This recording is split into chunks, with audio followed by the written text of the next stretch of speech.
o no salida del Sol, que creemos que tiene que ver con girar alrededor del ser humano, porque el ser humano es el centro del universo y alrededor de él giran todo, resulta que era verdad. Resulta que era verdad, que todo gira alrededor del ser humano, hasta el Sol mismo sale o no sale. Es una buena idea apropiarnos, digamos, ayudarnos de lo que tanto nos extravió.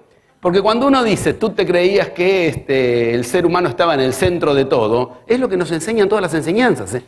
Es lo que nos enseñan todas las enseñanzas, al punto tal, demostrablemente, de que podemos decir, como es una cuestión íntima, yo ya sé que tal día, tal hora, en tal ciudad va a haber sol. Ayer estuvimos en Sevilla a esta hora, que no saben qué pasó. ¿Y qué pasó el día anterior? Es una película continua, vas donde vas. Ahora, si uno empieza mostrando semejante nivel de eficacia, tiene alguna posibilidad de entender que tal vez la nueva era es posible, porque estamos en algo que está ahí, barco invisible. ¿Conocen la historia del barco invisible de los mayas? Los mayas no vieron el barco del conquistador, no lo vieron. Estaba toda la cultura maya mirando el agua, como todos los días los yamanes miraban el agua oteando señales, y el barco estaba ahí, pero no lo veían porque sencillamente en su mente no había concepción de barco. En su intimidad no estaba esa realidad, pues no la vieron. Ahora bien, el barco invisible bien puede ser un coso lleno de madera que flota en el agua, o bien puede ser un coso en el aire que te tira calor y luz. El sol es un barco invisible si tú no conoces concepciones de la nueva era que te dicen que si el sol no está el día que tiene que estar a la hora que tiene que estar para ti, entonces tú no estás generando tu realidad.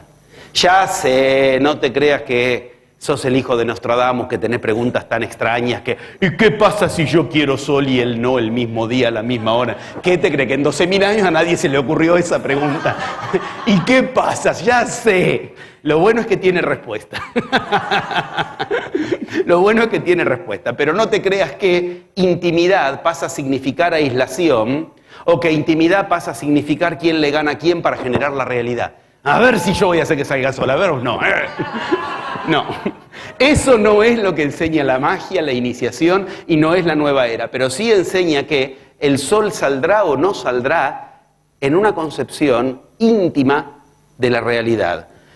Estamos abriendo la conversación, y si logro abrirla, y no que justo ahí lo que abra sea la boca, pero no para hablar, sino para bostezar, si logro abrir la posibilidad, quiero generar algunas preguntas nuevas, distintas, reactualizar, refundar y al mismo tiempo mantener otras preguntas desconocidas de siempre, íntimos, desconocidos, otras preguntas que están ahí continuamente y que reunión a reunión es mi orgullo venir a decir, ¿vieron? Sucedió otra vez.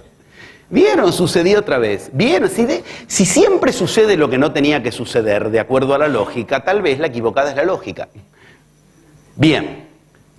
Cuando hablamos de que la realidad es un concepto que transcurre en tu mente, se dan cuenta que estoy hablando de uno de los oxímoron, miren qué nivel. Cuando yo en la Feria del Libro de Buenos Aires presenté Lluvia Seca y les conté del concepto de oxímoron, se creían que estaba hablando una palabra en otro idioma. ¿Entienden? La clave de la nueva era es un oxímoron, unir lo que nunca... Y se creía... Y lo lindo es que si hubo un tipo que enseñó del oxímoron fue un argentino, Borges. Y allá yo pensé que si hablaba de oxímoron no tenía que explicar lo que era. Me tardé media reunión en aviarme de que no entendían de qué estaba hablando cuando está filmado. El fracaso fue rotundo. Si acá no solo se firman los éxitos. Después la pudimos levantar la cuestión. Cuando me di cuenta de que yo hablaba de oxímoron y la gente no reaccionaba, claro, sencillamente, eso me abrió mucho los ojos, porque el oxímoron es el concepto central, por eso lluvia seca es un oxímoron, es el concepto central de ingreso a la nueva era, y precisamente hoy estamos a poquito más de 12 meses y todavía no se sabe que existe la palabra oxímoron, y parece el nombre de un grupo de rock, no sé.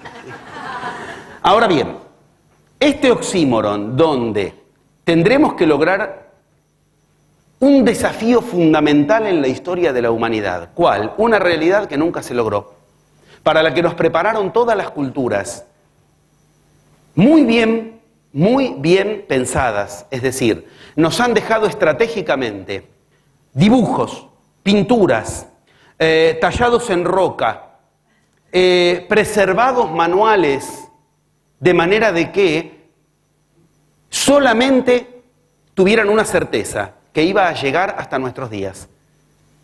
La cantidad de escritos secretos, apócrifos, desconocidos que salieron a la luz en los últimos 10 años fue mayor que en la historia de toda la humanidad. ¿Me entendieron, por favor? En Oriente, en Occidente. Empecé a contar.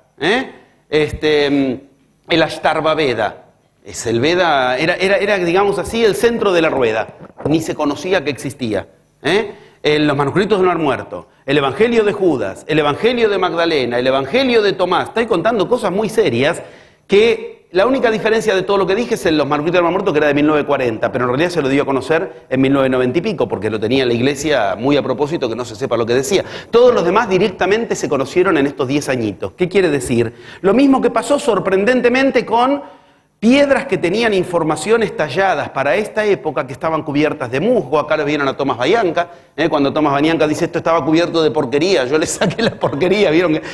¿Y cuándo se da a conocer para esta misma época? En el mismo orden, la roca de Hendaya, aquí en la frontera de Bilbao y España. Perdón. Tengo tanto cuidado siempre con eso que sale por otro lado. Y Francia, de España y Francia, ¿ok? De España y Francia, llegué. En el norte de España, entre España y Francia, ¿ok? Salen a la luz continuamente cuestiones que parece muy ordenado ese azar. ¿Entienden? Parece muy ordenado ese caos. Todas hablan de lo mismo y es como si se hubieran guardado de la humanidad. No sea cosa que se... ¿Vieron que Bayanca dice? Si se hubieran enterado que estaba antes, seguro lo hubieran venido a sacar. El indio bruto, y se da cuenta, y lo digo con todo el cariño, saben que me la pasé yendo a esas culturas, pero digo, el indio bruto, y se da cuenta de que sencillamente, si lo hubieran conocido, lo hubieran destrozado, y que en realidad eso era para esta época y por eso se dio a conocer en esta época. Bien, todos los manuales, no tenemos excusa, están. ¿Cuáles son? Lo hablaremos hoy.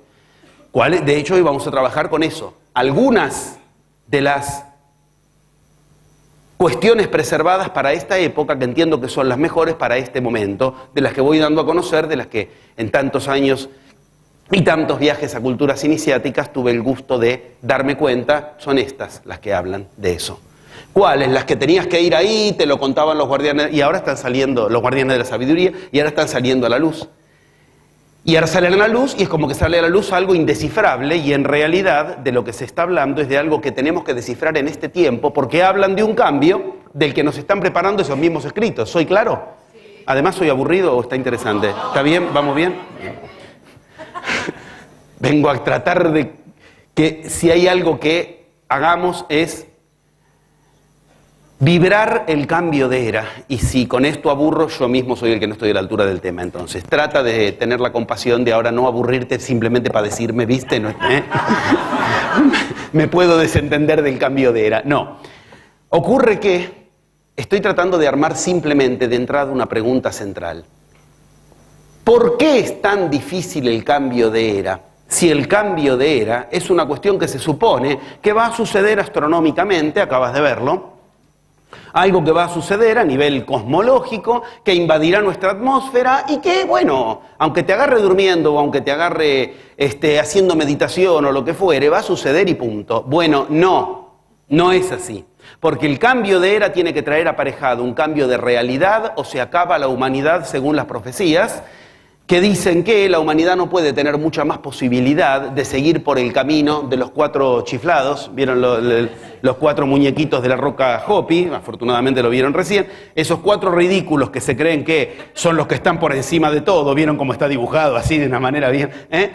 Esos 4, religión, ciencia, política y economía, he dado seminarios enteros para desembocar en esto, es un lujo que acá podamos decirlo de entrada, religión, política, ciencia y economía, los 4 jinetes del apocalipsis, caballo negro, economía, caballo bermejo, religión, caballo blanco, ciencia, caballo bayo, verde amarillo, política, y cada uno está conceptualizado, o sea, está descrito en el apocalipsis. Lo que pasa es que la gente no lo lee.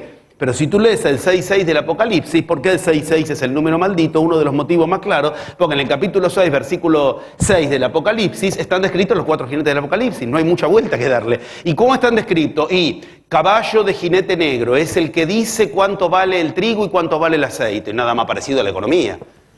Nada más parecido a la economía. Caballo de jinete blanco es el que se ocupa de la salud. Uy, nosotros tenemos gente que se viste de blanco y se ocupa de la salud. Digo, tiene que ir y verlo para simplemente ver el barco invisible. Estaba ahí. Sorprendente es que diferentes culturas totalmente atemporales, anacrónicas entre sí, que jamás se conocieron, como la Roca Hopi, dicen lo mismo que, por ejemplo, el Antiguo Testamento, porque en realidad el Apocalipsis fue puesto al final del Nuevo Testamento porque no entienden, no saben dónde ponerlo, pero en realidad tendría que corresponder al Antiguo Testamento. A no ser que me estén diciendo que del Antiguo Testamento se tomaron cosas, pero que el Nuevo Testamento, o sea, lo que tiene que ver con Cristo, también incluye el Apocalipsis. Dicho de otra manera, ¿habrá tenido algo que ver Cristo con el Apocalipsis? Yo vi unos DVD que se llaman La verdadera historia de Cristo, algo así, donde sí, algo de eso encontré develado, no me lo acuerdo, pero está ahí. ¿Qué quiero que entiendan? Por algo se puso al final. Quiere decir, abarca cuestiones del Antiguo Testamento, como no hay duda, todo Isaías está en el Apocalipsis, pero también hay cuestiones del Nuevo Testamento. Es una clave sumamente interesante. Bueno, a mí me interesa, disculpe. ¿Qué sé yo? ¿Qué te puedo decir? Debiera interesarnos. Ahora bien, ubicado que libros tan distintos, y así podríamos seguir ubicando, las 4 yugas de la India, ¿de qué hablan? De lo mismo. Satya Yuga, Dvapara Yuga, Treta Yuga y Kali Yuga, que son la descripción de un muñequito, economía, otro muñequito, ciencias e inventos, como dice Bañanca, invento, ciencia, otro muñequito, poder, política, y otro muñequito, religión. Y los 4 yugas son la descripción de un fracaso que abarca esos 4, como los 4 jinetes son del Apocalipsis, de una revelación posterior que necesita trascenderlos. Igual que esos 4 te dicen, no, pero este no es el camino es un camino de una realidad íntima. Hay un solo muñequito en el otro camino. Ustedes se dan cuenta que estamos hablando hace un rato nada más, pero algunas cosas yo creo que ya empiezan a quedar anotadas, aunque estemos hablando de muchas cosas. O sea, es la gracia, nos han dejado un rompecabezas en la historia de la humanidad. Tú tienes que entender cada ficha y no marearte, pero al mismo tiempo recordar que todo eso junto, la gracia está al final, ¿cuál es el barco invisible?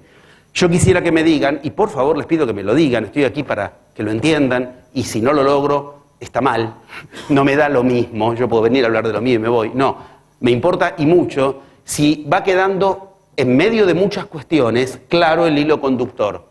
El cambio de era obliga a un cambio de realidad, pero resulta que para cambiar la realidad lo que va a haber que cambiar es nuestra mentalidad, porque la realidad no es otra cosa que un concepto que se anida en una semilla llamada mente, y parece que ese cambio de mentalidad algunos lo lograron en forma individual en la historia de la humanidad, muy pocos nos dejaron claras ubicaciones de mapas, de manuales, de instrucciones al respecto, que salen a la luz ahora casualmente para esta época, pero que todos nos advierten, es tremendamente difícil lograr este cambio de mentalidad. Más aún si no es un cambio de mentalidad que tiene que lograr algunos, sino que lo tiene que lograr la humanidad. Y para colmo lo tiene que lograr la humanidad, pero solo se lo puede lograr íntimamente. Más o menos este mensaje, ¿va quedando claro? Sí. Denme una esperanza. ¿Sí? Bien.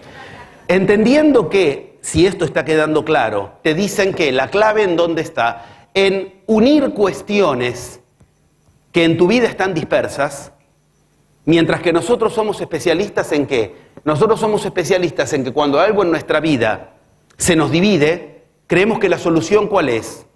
Tendré que tomar partido, esto sí y esto otro no. Como si fuera posible. Eso otro sigue en ti.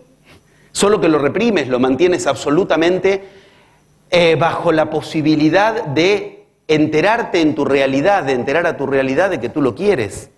Pero la posibilidad de que cuando estás entre dos opciones, una opción desplace a la otra, es ingenuidad pura.